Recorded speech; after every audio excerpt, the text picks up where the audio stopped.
অবসরের ১৩ বছর পর ডক্টর মোহাম্মদ ইউনূসের বিরুদ্ধে হাজার কোটি টাকা লোপাটের অভিযোগ তুলল তারই প্রতিষ্ঠিত গ্রামীণ ব্যাংক।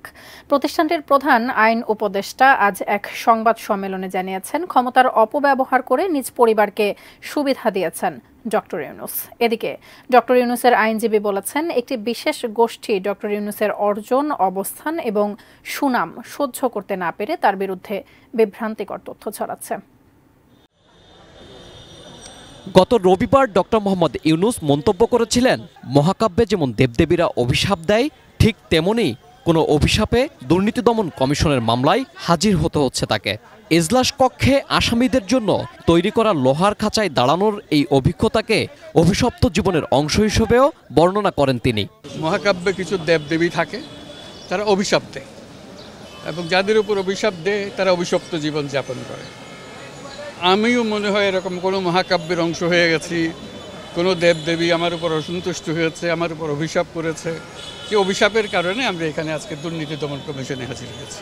তার কথার জবাবে সোমবার গ্রামীণ ব্যাংকের প্রধান আইন উপদেষ্টা মাসুদ আক্তার মন্তব্য করেন, কোনো দেবদেবীর অভিশাপ নয়, বরং গ্রামীণ ব্যাংকের ১ কোটি ৫ লাখ সদস্যের সাথে প্রতারণার অভিশাপ ভোগ করছেন ডক্টর মোহাম্মদ ইউনূস।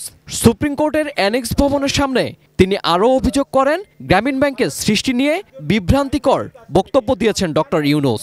ডক্টর মোহাম্মদ ইউনূস বিগত ২৯ তারিখে তার বিজ্ঞ আইনজীবী ব্যারিস্টার আব্দুল্লাহ আল মামুন এবং পরবর্তীতে ৩০ তারিখে তার ইউনূস সেন্টারের মাধ্যমে এবং গতকালকেও তিনি নিজে আমাদের এই অভিযোগ সম্পর্কে কিছু বিভ্রান্তিমূলক তথ্য দেশ, জাতি এবং বিশ্বের সামনে তুলে ধরেছেন।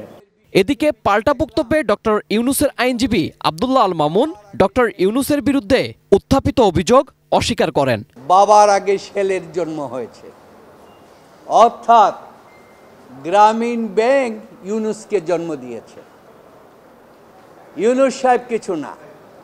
অথচ গ্রামীণ ব্যাংক অর্ডিন্যান্স 1983-তে 37-এ বলা আছে, ডক্টর ইউনূস যেই প্রজেক্টটা দিয়ে ক্ষুদ্র ঋণ প্রকল্প সৃষ্টি করেছে, ওই প্রকল্পটার নামই ছিল গ্রামীণ ব্যাংক প্রকল্প। Mujahidul Islam, ATN news, Dhaka.